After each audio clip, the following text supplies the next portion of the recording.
আসসালামু আলাইকুম সুপ্রিয় নবম ও দশম শ্রেণীর শিক্ষার্থীরা, আশা করি ভালো আছো। এই ভিডিওতে অনুশীলনী 2.2 এর এমসিকিউ গুলো আলোচনা করা হবে। তো শিক্ষার্থীরা, অনুশীলনী 2.2 এর আগে কিছু থিওরি পড়া আছে। এগুলো আমরা এই অঙ্কগুলো করার সাথে সাথেই আলোচনা করব, আলাদাভাবে আলোচনা করলাম না। যখন যে থিওরি প্রয়োজন হবে যে অঙ্কের জন্য, সেটা আমরা সাথে সাথেই পড়ে নেব বা শিখে নেব, সেটাই ভালো হয়। তো 1 নম্বর এমসিকিউ এখানে কি বলা হয়েছে দেখো। বলা হয়েছে ৮ এর গুণনীয়ক সেট কোনটি? তো প্রথমত ৮ এর গুণনীয়কগুলো বের করা শিখতে হবে। ৮ এর গুণনীয়কগুলো আমরা কিভাবে বের করব? যেই সংখ্যা দিয়ে ৮ কে ভাগ করলে নিঃশেষে বিভাজ্য হয়, সেগুলো হচ্ছে ৮ এর গুণনীয়ক। তো আমরা ১ দিয়ে ৮ কে ভাগ করতে পারি। তো ১ দিয়ে ৮ কে ভাগ করলে ভাগফল হবে ৮। তো ১ গুণ ৮ আমরা লিখব। তারপর ২ দিয়ে ৮ কে ভাগ করলে নিঃশেষে বিভাজ্য হয়, অর্থাৎ ৪ হবে। তো ২ গুণ ২ দিয়ে ৮ কে ভাগ করলে ৪ হয়, অর্থাৎ ভাগফলটা এখানে আমরা লিখে দেব। তারপর ৩ দিয়ে ভাগ করলে আমরা নিঃশেষে বিভাজ্য করতে পারবো না, ৪ দিয়ে ভাগ করব। তো ৪ দিয়ে ভাগ করব না, কারণ অলরেডি কিন্তু এর মধ্যে ৪ এসে গিয়েছে। এখানেই আমরা স্টপ করে দেব। এখন এই যে ছোট থেকে বড় এই আকারে যা পাবা সেগুলো হচ্ছে ৮ এর গুণনীয়ক। তো ১ ২ ৪ ৮ কোথায় আছে? খ নম্বরে ১ ২ ৪ ৮। তো গুণনীয়ক সেট বের করতে বলছে। তো সেট মানে হচ্ছে এই যে সেকেন্ড ব্র্যাকেট ওপেনিং এবং ক্লোজিং থাকবে। তো এইটাই হচ্ছে ১ এর উত্তর। এবার ২ নম্বরটা দেখো। ২ নম্বরে কি বলছে? সেট সি হতে সেট বি এ একটি সম্পর্ক আর হলে নিচের কোনটি সঠিক? তো এটা কিছু বোঝা গেল না, তাই না? আচ্ছা, কোনো সমস্যা নাই। আমরা এখন থিওরি পড়ে আসব। অঙ্ক করার সাথে সাথে আমরা থিওরি পড়ব যখন যেটা লাগবে। দেখো এখানে বলা হয়েছে, যদি এ ও বি দুইটি সেট হয়, তবে সেট দ্বয়ের কার্তেশীয় গুণজ এ ক্রস বি সেটের অন্তর্গত ক্রমজোড়গুলোর অশূন্য উপসেট আর কে এ সেট হতে বি সেটের একটি অনয় বা সম্পর্ক বলা হয়। তাহলে এই আর কে আমরা এভাবে লিখতে পারি না? আর এ ক্রস বি এর উপসেট। এখানে আর সেট এ ইন্টু বি সেটের একটি উপসেট, অর্থাৎ আর উপসেট চিহ্ন এ ক্রস বি, এটা আমরা লিখতে পারি। তো এরকম সম্পর্ক আমরা কোথায় দেখতে পাচ্ছি? এই যে এখানে সি আর বি এর কথা বলা হচ্ছে, কার সাথে সম্পর্ক? আর এর সাথে। দেখো এই যে, তো লিখবো আর, তারপর হচ্ছে সি ক্রস বি। তো মাঝখানে এই চিহ্নটা দিয়ে কি বোঝাচ্ছে? এই চিহ্নটা দিয়ে হচ্ছে উপসেট বোঝাচ্ছে। তো আশা করি বুঝে গিয়েছো। এই যে গ নম্বরটা হবে উত্তর। এবার ৩ নম্বরটা দেখো। এ একটা সেট যার উপাদান ১,২, বি একটা সেট যার উপাদান হচ্ছে ২,৫ হলে P of A intersection B এর সদস্য সংখ্যা নিচের কোনটি? অর্থাৎ এ এবং বি সেটের ইন্টারসেকশন করার পর যা পাবো তাকে শক্তি সেট বের করতে হবে বা পাওয়ার সেট বের করতে হবে। করার পর সদস্য সংখ্যা কয়টা হয় সেটা দেখতে হবে। তো আমরা এ ইন্টারসেকশন বি এটা করি। এ ইন্টারসেকশন বি মানে হচ্ছে এ সেট এবং বি সেটের মধ্যে কমন উপাদানগুলোই হবে উত্তর। তো এই সেট আর এই সেটের মধ্যে কমন উপাদান কিন্তু ২, অর্থাৎ ২ বাদে আর কিছু কমন নেই। তো এখন পাওয়ার সেট কি হবে এর? তো শক্তি সেট বের করতে গেলে উপসেটগুলো বের করতে হয়। তো সবগুলো উপাদান নিয়ে একটা কি হবে? উপসেট হবে। আবার ফাঁকা সেট নিয়ে একটা উপসেট হবে। তাহলে শক্তি সেটের উপাদান কয়টা? ১টা, ২টা। তাহলে উত্তর হবে খ নম্বর। এবার ৪ নম্বর দেখো। বলছে যে নিচের কোনটি এক্স এলিমেন্ট এন, এখানে এক্স এর ভ্যালু ১৩ থেকে বড় এবং ১৭ থেকে ছোট এবং এক্স মৌলিক সংখ্যা। তো ১৩ থেকে বড়, ১৭ থেকে ছোট মৌলিক সংখ্যা কি আছে কোনো? তো এখানে আমরা একটু লিখি। ১৩ থেকে বড় মানে হচ্ছে ১৪, ১৫, ১৬। তো ১৪, ১৫, ১৬ এগুলো একটাও মৌলিক সংখ্যা নয়।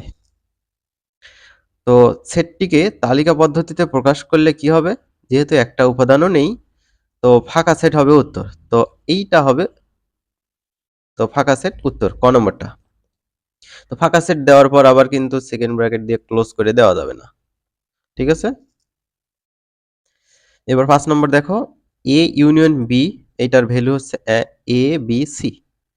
1 নম্বর বলছে এ সমান এইটা সেট, বি সমান এইটা সেট। দেখি এখানে এ আর বি এর ইউনিয়ন করে দেখি এ বি সি আসে কিনা। এ বি সি আসে। ইউনিয়ন মানে সবগুলো উপাদান নিতে হবে দুইটা সেটেরই। রিপিটেড উপাদান নেওয়া যাবে না, রিপিটেড থাকলেও নেওয়া যাবে না। তো 1 নম্বরটা সঠিক। এবার 2 নম্বর দেখো, এ সেট দেওয়া আছে যার উপাদান A B C, B set যার উপাদান বি কমা সি। তো এই দুটোর ইউনিয়ন আমরা বের করি, এ আর বি। ইউনিয়ন বের করলে সবগুলো উপাদান নিয়েই আমাদের কাজ করতে হয়। তো এ বি সি নিলাম, বি সি অলরেডি নেওয়া হয়ে গেছে। তো এইটার এ ইউনিয়ন বি করে দেখলাম এ বি সি হয়, এটারও এ বি সি হয়। এটার দেখি এ এবং বি এর ইউনিয়ন করি, A B C, এইটারও A B C পেলাম। তো এটার সাথে কিন্তু একদম তিনটারই মিলে গেছে। তাহলে ঘ নম্বরটা হবে উত্তর, এখানে কিন্তু তিনটাই আছে। 6 নম্বরটা দেখো, 6 নম্বরটা এখানে বলা আছে এ ও বি দুইটি সসীম সেটের জন্য, সসীম সেট কোনগুলো? যে সেটের উপাদান সংখ্যা গণনা করে নির্ধারণ করা যায় সেগুলো হচ্ছে সসীম সেট। তো এখানে 1 নম্বর কি বলা হয়েছে? এ ক্রস বি সমান এক্স কমা ওয়াই, যেন এক্স এ এর সদস্য এবং ওয়াই হচ্ছে বি এর সদস্য। তো সসীম সেটের জন্য এখানে কার্তেশীয় গুণজ বর্ণনা করা হয়েছে এ এবং বি দুইটা সেটের জন্য। তো আমরা এটা বলতে পারি যে হচ্ছে 1 নম্বরটা সঠিক। তারপর 2 নম্বর দেখো, এন অফ এ, তারপর হচ্ছে এটার উপাদান হচ্ছে এ, আর এন অফ বি যার উপাদান সংখ্যা হচ্ছে বি। এন মানে কি? এখানে নাম্বার বোঝাচ্ছে, হ্যাঁ, নাম্বার অফ এ, অর্থাৎ এ সেটের উপাদান সংখ্যা বোঝাচ্ছে এখানে। হলে N of A cross B A B, এখানে এটি কার্তেশিয়ান গুণজের উপাদান সংখ্যার সূত্র, এটা ঠিক আছে। এ এবং বি এর উপাদান সংখ্যা এ আর হচ্ছে বি, এটা হলে এ ক্রস বি এর উপাদান সংখ্যা কত হবে? এ বি, এটা হবে, এটাও সঠিক। 3 নম্বর, এ ক্রস বি এর প্রতিটি সদস্য একটি ক্রমজোড়।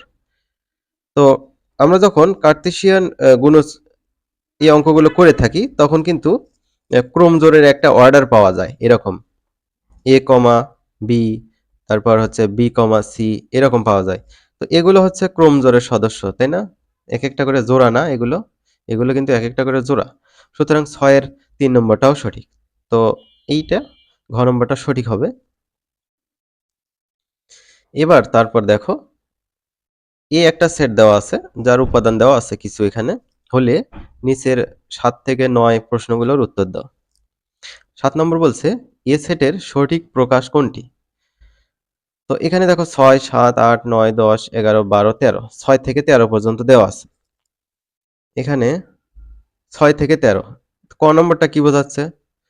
6 এর বড় 13 থেকে ছোট, তা কিন্তু না, তাহলে এটা হবে না। তারপর গ নম্বরটা কি বোঝাচ্ছে? গ নম্বরটা বোঝাচ্ছে 6 এর সমান বা 6 এর থেকে বড়, তারপর 13 সমান বা 13 থেকে ছোট এক্স এর মান। তো এক্স এর মান কোনগুলো? এই যে এগুলো হচ্ছে এক্স এর মান। এক্স হচ্ছে স্বাভাবিক সংখ্যা। এই এন মানে কি বোঝাচ্ছে? ন্যাচারাল নাম্বার বা স্বাভাবিক সংখ্যা। স্বাভাবিক সংখ্যা যা 6 এর সমান বা 6 থেকে বড়, 13 সমান বা 13 থেকে ছোট, সেগুলোই হচ্ছে এটার সঠিক প্রকাশ, অর্থাৎ এ সেটের সঠিক প্রকাশ। তাহলে উত্তর হবে গ নম্বর, বাদ বাকিগুলো হচ্ছে না। এবার 8 নম্বর দেখো, এ সেটের মৌলিক সংখ্যাগুলোর সেট কোনটি? এখানে মৌলিক সংখ্যা আছে 7, তারপর হচ্ছে 11 আর 13। তো 7, 11, 13 গ নম্বরটাতে আছে, এটাই হচ্ছে উত্তর। এখন 9 নম্বরটা দেখো, এ সেটের 3 এর গুণিতকগুলোর সেট কোনটি? 3 এর গুণিতক মানে 3 এর ঘরের নামতা। 3 একে 3, 3 দুগুণে 6, 3 তিরিকে 9, 3 চারে 12, 3 5 15 ডট ডট ডট আছে, অনেক আছে। 3 এর গুণিতকগুলোর সেট। তো a এর মধ্যে 3 এর গুণিতকগুলোর সেট কোনগুলো? 3 দুগুণে 6, 3 তিরিকে 9, 3 চারে 12। তো পেয়ে গেছি 6, 9 এবং 12। তাহলে 9 এর হচ্ছে এই যে ঘ নম্বর উত্তর। তো শিক্ষার্থীরা, আমরা আজ এমসিকিউ গুলো আলোচনা করলাম। পরবর্তী ভিডিও থেকে 10 নম্বরের অঙ্কগুলো থেকে আলোচনা শুরু করব। শিক্ষার্থীরা ভালো থেকো। পরবর্তী ভিডিওতে দেখা হবে। আল্লাহ হাফেজ।